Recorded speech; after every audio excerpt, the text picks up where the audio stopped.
Mening men so'zlayotgan so'zim mingdan biri. Paket men sana abla Leyla paket gerek depsen tabii. Yani bir vatandaşlar şunlar dedi ki paket az to'liq Abdurazzaq mı? Mana şu paket men emas. Meni 21 yil taqib ostida qoldi jasuslar. Men Amerika Qo'shma Shtatlar Rabia Qodir to'g'risiz material bo'ldim. Amerika Qo'shma Shtatlar Amnesty International kechirim tashkiloti va Human Rights Watch tashkilotlariga material bo'ldim. Amerika Qo'shma Shtatlarining Davlat Majlisi Kongressi 3 qatim Rabia to'g'risida qonunni loyiha ma'qulladi. Rabia Qodir ondan turmadan qutuldi. 72 nafar Davlat Majlisining a'zosi imzo chekdi. Rabia Qodir ondan turmadan qutuldi. Kandiliza Rais xonim sobiq davlat ishlar kotibining yozgan xati. Vaqtim mallikcha tugagan degan ko'rsatmasan ishlarga hech vatandoshlar uni chiqarib chiqamab. Yozgan xati shundaqla Anvar Yusuf Turonining Ozodlik tashkiloti, Ozodlik Sharq Turkiston tashkiloti yozgan xati. Amerikada hukumat davlat ishlar kotibi mendek Anvar Yusuf Turonidek oddiy odamlarga Rabia Qodir to'g'risi shuni yozdi. Mening so'zim chetnab ketyapti kechiring, sal hayajonlanib qoldim. Inson hayajonlanmasligi kerak edi, nutq so'zlaganda, biroq bu mening turmushimga yoki mening g'ururimga haqorat kelayotgan paytda men biroz hayajonlanib qoldim. Men shuni aytayki, boshqa yerlik emas. Amerika Qo'shma Shtatlarida yashayotgan Uyg'urlar sizlarga aytaylik rahmat. Avvalida sizlar Rabia Qodirni yaxshi qo'lladinglar.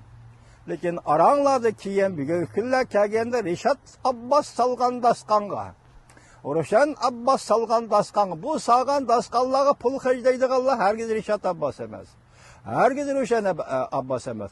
Anchvantin xarjlaydi. Bular undaq dollar xarjlaydigan odamlar emas. Mehmondorchilik.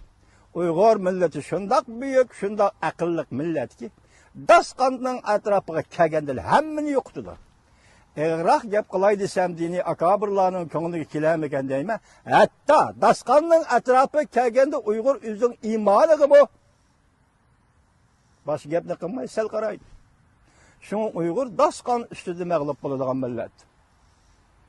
Demak, hozir qarab beqing. Washingtonda bloklashgan Rishad Abbos guruhi, mazhablashgan Rishad Abbos guruhi, tashkillangan Rishad Abbos guruhi,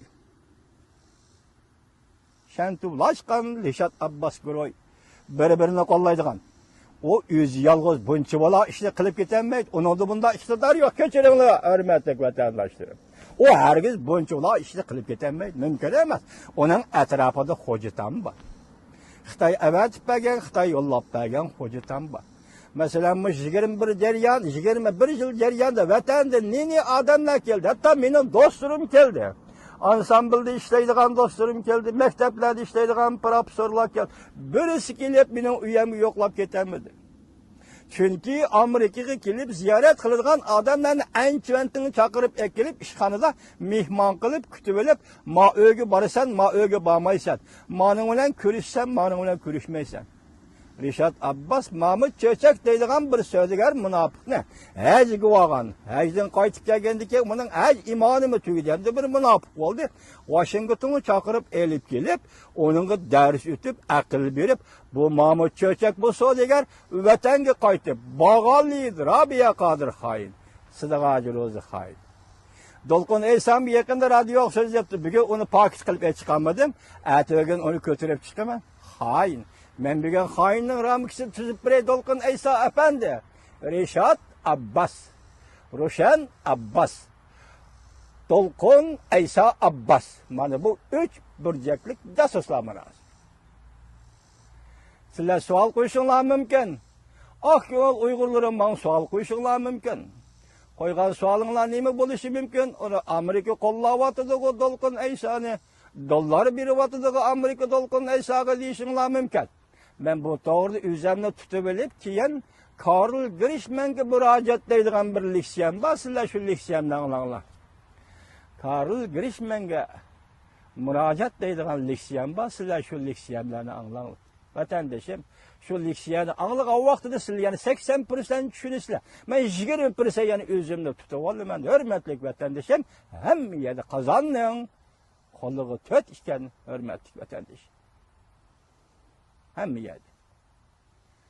Biroq bu yerda men Amerika Qo'shma Shtatlar nima shundaq jasuslarni qo'llaydi degan savolni qo'yolmayman. Bu bek uzun jarayon. Men Karl Grishmanga murojaat degan leksiyamni anglaganda sizlar uni anglaysizlar. Hozir kelayli endi demak Rishad Abbas meni Amerikada 21 yil ta'qib ostiga oldi. Men bugun so'zlayotgan leksiyalar qarayapsizlar afandilar. Men dedim mustaqillik talab qilmayman dedim. Kishilik huquq davri oxirlashdi dedim. Mustaqillik talab qilish qarshi turaman dedim. Lekin yana nima dedim? Qoida xalqaro qoida. Tartib, xalqaro tartib. Xuddi Baltiq bo'yidagi 3 davlatning ozod bo'lish mustaqilligini asliga keltirish tartibidagi tartib. Uyg'urning 3-qatim qurgan jamhuriyatini asliga keltirib. Buningga aloqador davlatlar rahmat axloqinglarga murojaat qilamiz. Uyg'urga munosabatlik masalalar, tarixiy materiallarni oxirlashtirib, e'lon qilib, Uyg'urning davlat qurish huquqini e'tirof qilinglar. Davlatini asliga keltirish huquqini e'tirof qilinglar. Mana oxirda hozir sal charchadim. Shuni qaraganda yashim cho'ng bo'lib qopti. Leksiyalarim chechilib ketdi. Men sizlarga hozir bo'layotgan ziddiyatlarning 30-yillardagi Uyg'uristonda yuz bergan ziddiyat ekanligini, 40-yillarda Uyg'uristonda bo'lgan ziddiyat ekanligini, ta'tilda ham davomli kelayotgan ziddiyat ekanligini, bu yerda bir guruh kishilarning 30-yillardan 40-yillardan tortib hozirga so'rilib kelayotganligi, Uyg'urning mustaqil bo'lish orzulariga qarshi kurash sepida kurash qilayotganligini yeshib beradigan bunday bir paketni oldinglarga qo'yib beray, hurmatli vatandoshim. Birinchi paket. Mana anglanglar.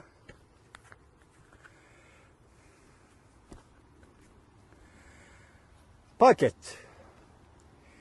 Wilson merkezi.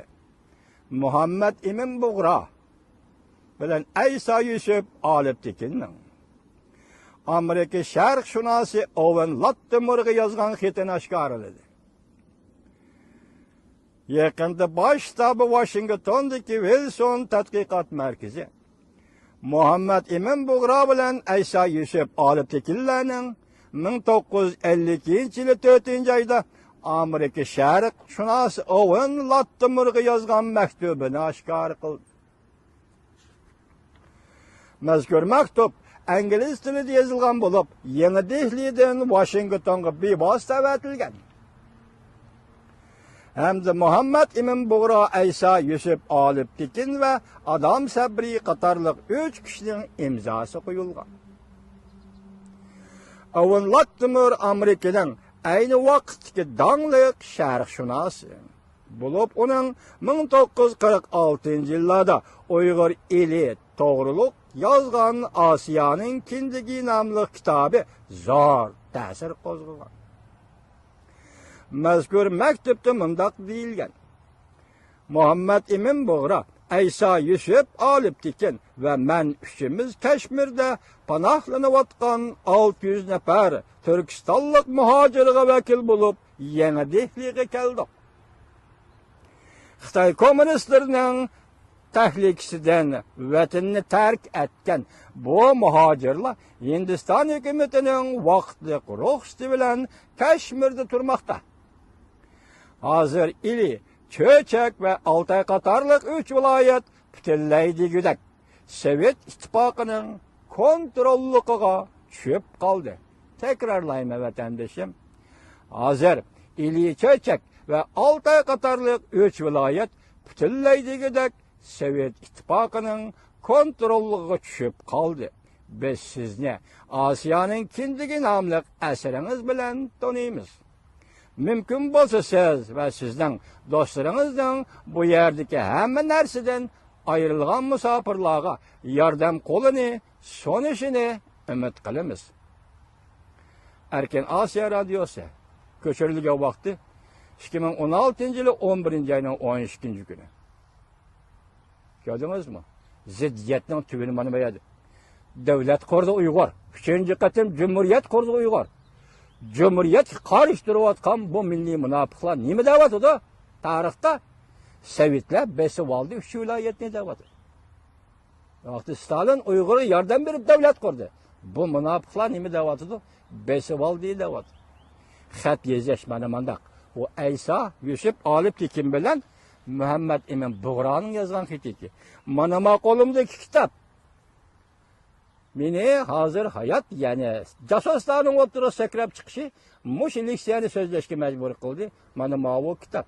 Bu kitap davlat majlisiga yo'llangan maktublar. Qalam tavratgan odamman, lekin buningdagi fikrning hammasi Rabiya Qodirning. Fikrning hammasi Rabiya Qodirning. Bunu anlab qo'yinglar. Bu kitap sizlarning qo'lingizda bo'lsin, kitap o'qimaysizlar Uyg'ur xalqi. Sizlar buni anlab qo'yinglar.